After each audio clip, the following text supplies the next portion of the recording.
hapon po sa inyong lahat. Yung mga kaibigan, inilipat ko po yung lamisa mga kaibigan. Dito ko muna nilagay mga kaibigan.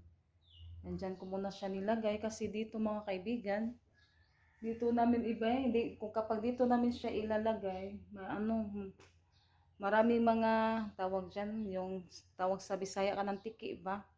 Butiki man siguro yung tawag dyan. Yan, nililipat ko po doon yung lamisa dyan. Kasi hindi masyado siya maanuhan sa mga butiki ba. Mag-ano kasi sila kanang mag-iti tapos kumakain kami. Kaya dyan ko muna siya nilagay mga kaibigan. Ayan na yan. Napakita na yung butiki sa ibabaw. Sabi ko yan, madaming mga butiki.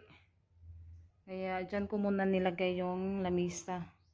Yan. Tapos dito banda, malaki na po yung space. Yan, mga kaibigan, maka ano-ano tayo dyan kasi malaki po yung space. Saka dito. Kaya ngayon, mag-ano din ako sa mga damit. Tutupi. I-ano ko po, i-arrange ko po yung mga damit nila ni S. Marias mga kaibigan. Yan, shout out po tayo sa lahat ng mga subscribers, sa viewers, sa mga viewers natin dyan. Yan, shout out po tayo sa inyong lahat mga kaibigan, sa lahat-lahat din po na sumusuporta at tumutulong sa amin. Maraming salamat po sa inyong lahat mga kaibigan. Kaya dito muna tayo sa kwarto ni Ate Janet. Mag-ano ako sa mga damit nila mga kaibigan, i-arrange ko po siya. Anuhin ko to mga kaibigan, yung dress. Ako siyang pilon og balik kaya nangabungkag. Yan, kapag mag-ano kasi sila. Tsaka ano din, hanapin ko po yung mga ano nila, yung mga white na t-shirt. Kaya ayusin muna natin yung mga damit nila. Yan, si Junjun ano sa mga bata nagsundo. May mga ano pa kasi dito, hinalo-halo sa mga Tres Marias ba. Yan, nano ko muna siya lahat mga kaibigan para ma-arrange siya. Kasi ganyan talaga kapag may mga kapag magmadali na sila, mga bungkag talaga, mga yung mga damit magugulo kapag may pasok sila. Yan, kagaya dito yan yung iba tinutupi ko, tapos kapag magkuha sila, kapag may magdinali-dali na ba, kaya na na naman siya, ay ayusin natin sa mga kaibigan, sa pagtutupi. Natin yung mga jacket. Yan, may mga nakahalo kasi dito yung sila Ate Janet kapag magtutupi yung mga nila halo-halo sa paglagay, kaya sila mahirapan sa paghahanap kapag na sila magbihis. Yan, anuhin ko yan mga kaibigan. Yan, nag-aayos na naman tayo sa mga damit nila. Yung mga maliliit na hindi nakasya sa Tres Marias mga kaibigan, ko siya itatabi para mabigay ko sa anak ni Edith. Yan, kagaya dito, hindi na makalaw ni Rosalita. Hindi na niya makasya.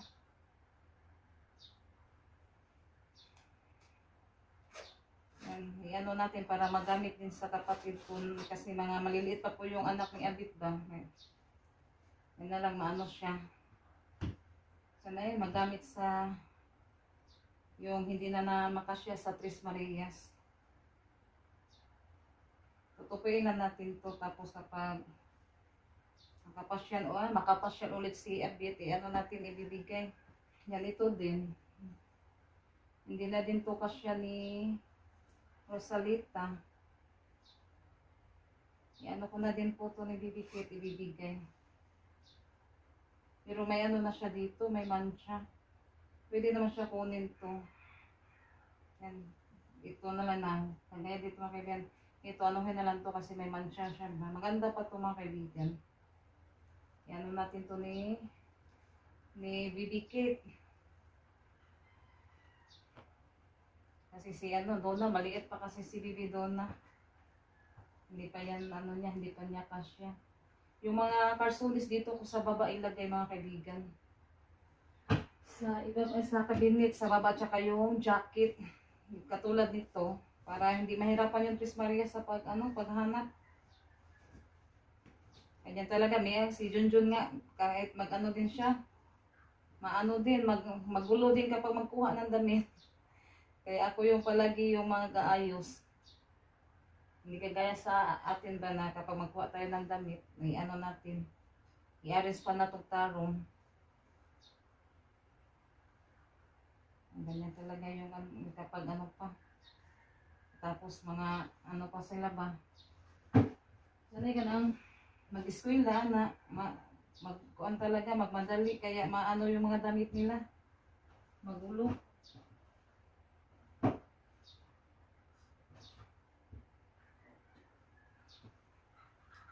Ano natin yung anak din ni Edwin kasi ano na sila kahit ano na mga kaibigan ba mga ginagamit na sa Tres Marias, ano pa rin sila, sobrang saya kahit nasuot na sa mga bata, hindi ano nila, masaya na sila kapag mabigyan ko sa mga tinubuan sa Tres Marias. Yan, mag-ano na naman ako sana bibili na naman ako kapag ano mga kaibigan, yung mga karsunis, kailangan nila ng mga karsunis. Minsan doon ako sa ukay-ukay bibili kasi matibay yung ukay-ukay. Kasi yung kapag doon ka sa mga hinangar mga kaibigan ba, yung mga minsan madali lang sa matangkas, magisi tawag sa Bisaya. Habang wala pa po yung Tres Marias, mag-ano muna tayo dito, magtutupi. Pagkatapos ko na naman dito, magluluto na ako ng ulam.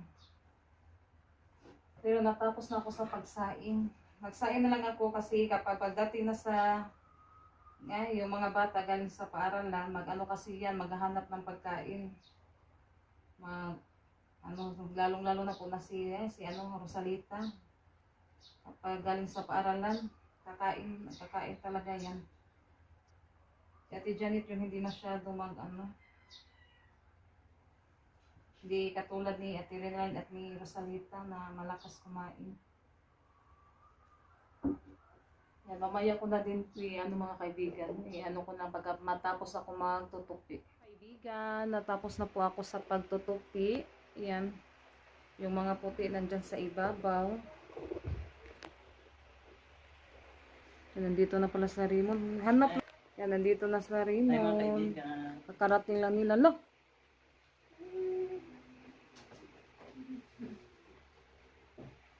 Yan, natapos na po ako sa pagtutupi. May kabay palag sa kuwati, sigo at TV, hanap man akong cellphone. No, hanap no. Sama siya. Ipang sa mabi. Yan, si ate. Hanap man akong cellphone na to, ya daradi Tingnan mo kung nahanap man.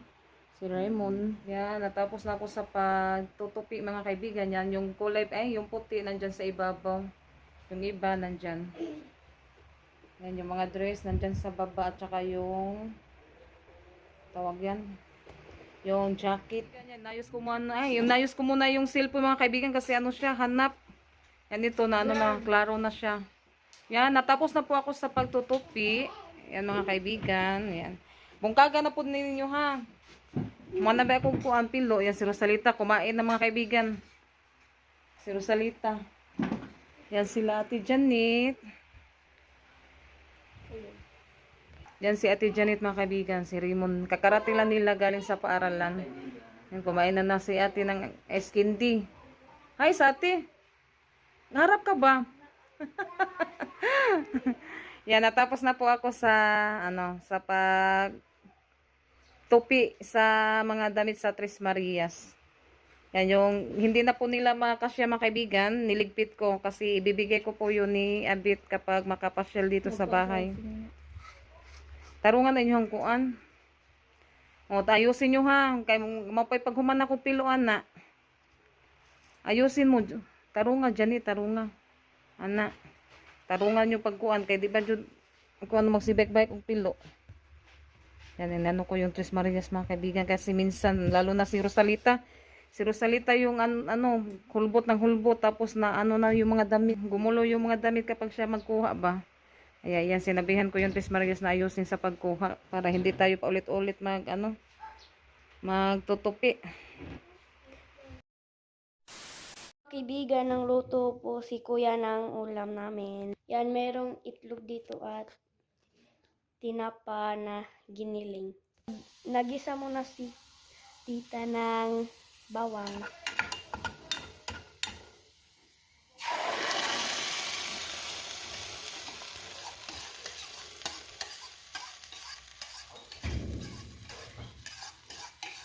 Yan, nilagyan na ng tinapa.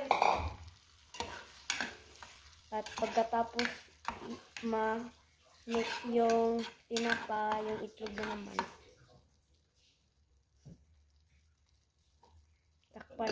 Takpan muna. Yan, malapit na siya maluto. Lagyan na ng itlog, nilagyan ng itlog.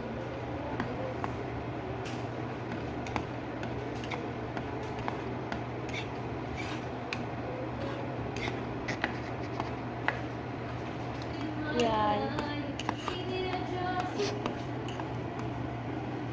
Yan, malapit na siya maluto. Yan, malapit na siya maluto.